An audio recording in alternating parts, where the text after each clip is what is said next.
Good morning all and welcome to today's video. So I have two pairs on watch today. Those are Euro CAD and Aussie Kiwi. So I'm going to break them down for you now and talk about what I'll be looking for from these pairs today. So on the higher time frames, if you've been watching my videos regularly, you will know what the higher time frame narrative says to me. And what it says to me is that we have this, the first thing that appears to me that jumps out at me is that we have the sharp move down followed by a sharp move up. That gives me a clue that there are potentially a lot of orders in this area which need to be filled before price can rally to the upside and potentially tap into these highs here. And what happens?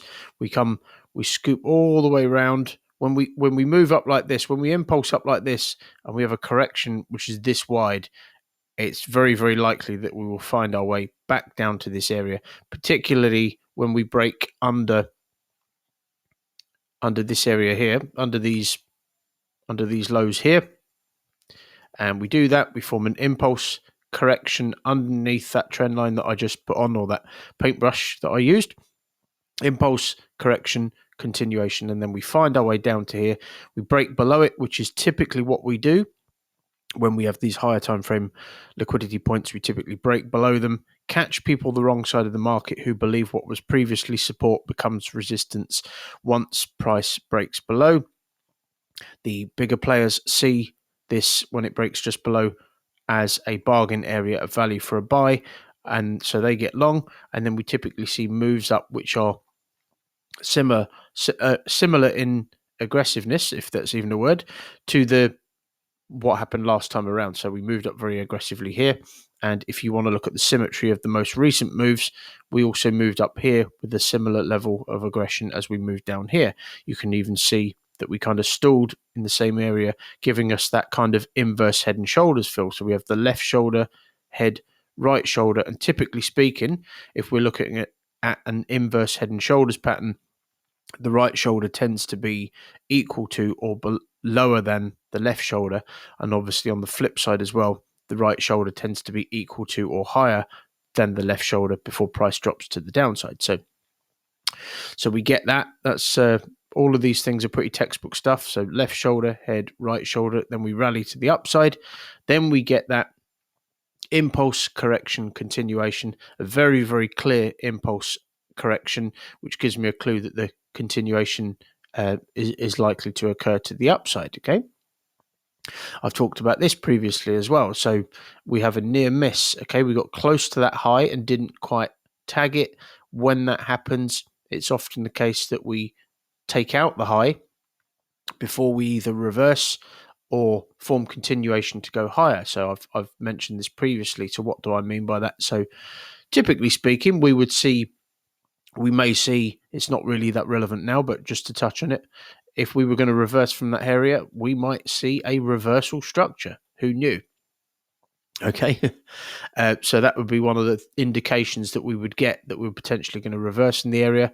If we were going to push higher, we would likely form some continuation, something either above here that would be visible, usually on the 4-hour chart and above. We would form something like that.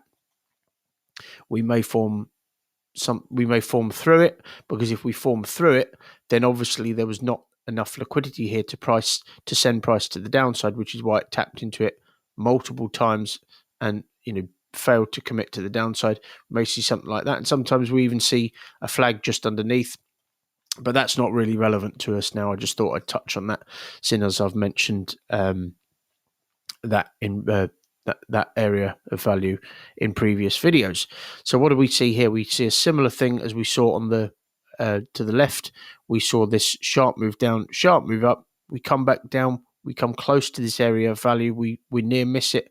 I always call this leg here the FOMO leg, because obviously not everybody who got long here had FOMO. Some people just technically don't understand what they're doing, and some people have different strategies which cause them to get long at different times. But there will have been a lot of FOMO in this leg, because there would have been people that saw price coming down.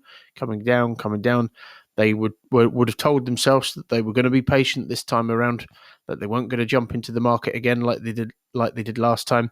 And then as it gets close to here, particularly when they see it start to move like that, they start getting long, knowing, many of them, that they shouldn't get long. And this is why trading is a psychological game. And then sure enough, it comes crashing back down to that area there, okay? And what happens? We break below, we stop everybody out. The limit orders are set there as well from the bigger players, who once again see this as a bargain area of value for a buy. And then what happens? We push up. And obviously, if this weekly candle closes like this today, that one there, then we would have that kind of morning star formation, which is essentially just, forget whether this is a star or not. We have a bearish candle followed by a stall in price, and then a bullish candle which closes above the previous candle. Okay, so we have the morning star formation. We will have if this closes anywhere like this by the end of the day. So on the daily chart, drilling down, you can see that we got to this area here by way of a 1, 2, 3 touch structure. And so we had the 3 drives. You'll see this as I drill down a little bit more clearly. We have the first drive, the second failed drive, and then typically speaking, it's the third drive that goes. Okay, you could argue that this was the third drive, but one, it didn't meet the trend line. It doesn't always have to meet the trend line. But as I've said before, typically speaking, if we're going to rally to the upside, we tend to break below these higher time frame liquidity points. So when I see this move up here, yes, this can rally to the upside, but it's more likely that we will scoot back down, break the lows, catch people the wrong side of the market who believe that this is now resistance, and then we rally to the upside, okay? We have the impulse correction, impulse correction, impulse correction. So what do you think I'm looking for today, folks?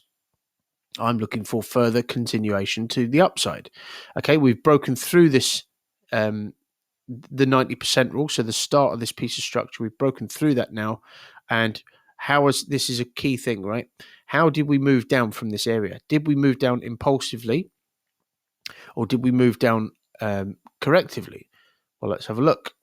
We've moved down correctively, giving me a clue, not that this was in my thinking particularly, but giving me a clue that there was not enough liquidity here to send price to the downside, which makes sense because a move to the downside wouldn't be in alignment with the higher time frame narrative. Price has already done what it needs to do. It's already broke these lows and then rallied up. There's no need for price to come back down. So it's no surprise to me that when we broke above here, we've moved down correctively.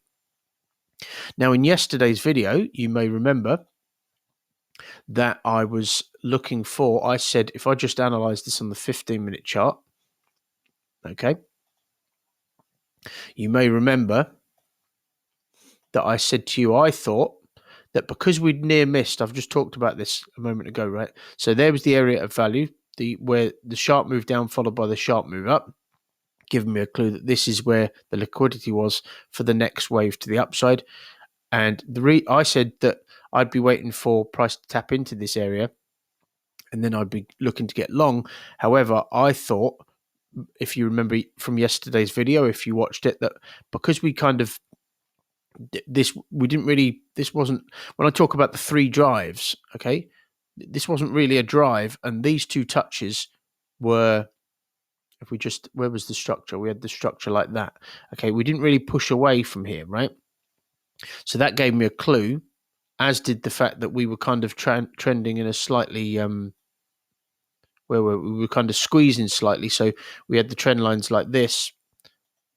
I said to you that because we didn't really push away, I wasn't convinced that this was the first drive and that this was likely the first drive. So first drive, second drive, and then we would likely come down again because we'd near missed this area. We hadn't yet tapped into it. We got close several times, but not quite tapped into it.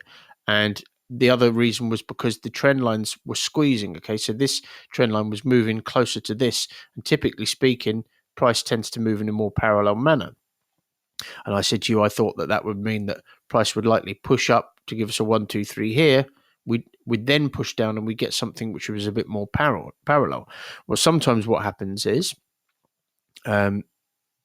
we expand. Okay, so when we don't tap into an area of value like that, and then it starts to move, many people get long once again that weren't patient enough for it to get to the area of value where the liquidity was actually sat or is potentially sat.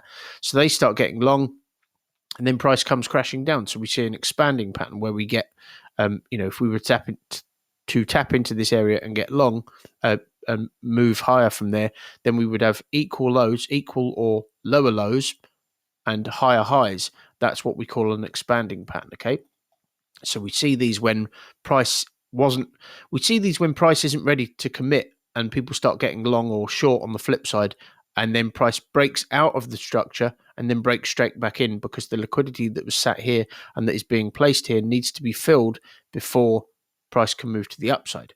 So with all that in mind, and bearing in mind that this is now becoming a larger 1 hour structure, so a structure which I can see on the 1 hour chart, what I'll be looking for today is the following. I'm just going to move these over ever so slightly. I don't know why that one's not moved with it, but let's just move that over a second. So what I'll be looking for today, we just tidy this up a second. Right, there we go. What I'll be looking for today is if we tap into this area, we would have, I would analyze this on the 15-minute chart just because it's easier to make sense of the price action. But if we tapped into this area, okay, and we got there, as long as we didn't get there impulsively, so let's say this has been a corrective move down all in all, but let's say we just completely blasted to the downside. Depending on how that happened, we may push up a bit higher, and if we completely rocketed to the downside, I'm not just going to be getting long here.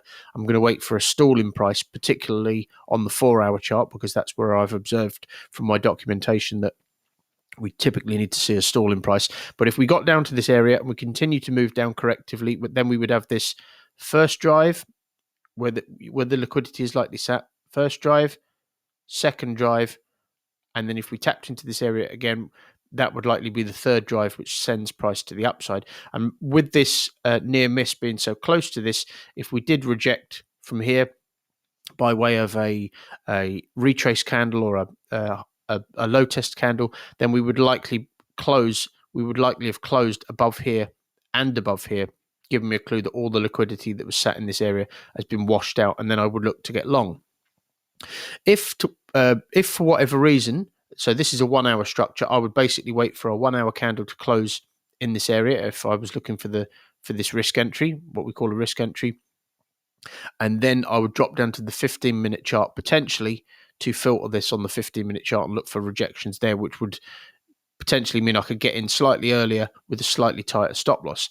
If I miss that entry, or price however it does it, gets to this area very impulsively, then I will wait for price to tap into this area, and I'll be looking for a push up followed by a flag, which I will filter on the 15-minute chart if that's applicable, and then I will look to get long either on the break of the flag or within the flag. I've color coded these in order of preference, and then I would be able to manage them up to the top of the structure just in case price comes back down once again. Okay, I would be able to get my risk off of the table, and as risk managers, that's what we need to do, and I'll be able to get something in the region. My risk will be off the table, and there's just to that first inflection point, of course, there's the higher time frame target. I would be running at something at 4 to 5%, depending on how price shapes up, how these entries shape up, if they shape up at all. So that is Euro CAD. So Aussie Kiwi, I'm just going to zoom out to the weekly chart. So on the weekly chart, the narrative is, okay, we have this high here. We came back up, we near missed it. We came back up, we near missed it again, and we near missed this high. We then near missed this high here, right? Okay, so we see these patterns repeat themselves, and then we have this 1, 2, 3 touch. I've not got trend lines on there, but structural move 1, 2, 3 touch structure, which then taps into there. In this instance, doesn't break that high above, but taps above ever so slightly, and then boom, the liquidity was clearly sat here. Okay, this at the standout liquidity point, and there was enough there to send price rocket into the downside. Okay, so this is the sequence here isn't quite so good. So you can see we have a near miss here, and you might be thinking, well, what if that gets filled? Well, not all of these near misses get filled straight away. Okay, what we do have is an impulse correction continuation, but we have a very, very wide correction, which gives me a clue that potentially this is that wide correction is some kind of middle section. When we see that, especially after like a near miss to this high here, that is often an indication that this wider correction is part of like a 1, 2, 3, where we tap into this area and then push up to take out the high, and then potentially push lower. But that's, that could take some time to play out, and in the meantime there could be a lot of profit potential to be made. What I do see is that we have an impulse down followed by a correction with three drives once again. First drive, second drive, third drive. We even get a 1, 2, 3 at the end of that. You see this 3-touch structure, and then we break to the downside and we form a correction under here, giving me a clue that there was not enough liquidity here to send price to the upside to take out this near miss, which is one of the reasons I'm looking to get short. We also have a near miss to this low now, which may get filled, okay, particularly when we're correcting below a low where there was not enough liquidity to send price to the upside, okay. We're also trading, we're trading below all of these highs now as well. So where do you think the bigger players are likely going to be holding their positions down to at least this, and loading up, scaling into their positions down to at least this area and potentially this area here, where we can make a lot of profit potential. So I'm just going to speed up ever so slightly. You can see, if I just drill down to the 1 hour chart, down to this, we've had a nice sequence of impulses and corrections. We even have here, we have this where the liquidity would likely be sat. We come back up, we near miss it. We then come back up again. We take out the high, we take out that high, take out the liquidity that was sat above, and then we push to the downside. So what I'll be looking for today is the following. With all that being said, if price taps into this area, now you could take a risk entry, so you could wait for price to tap into this area here, okay, but it's tapped into it once and it didn't find enough liquidity to send price to the downside. You can see this 1, 2, 3 touch structure here. First drive, second drive. This will likely be the third drive, which sends price up to here to give us a 1, 2, 3. Okay.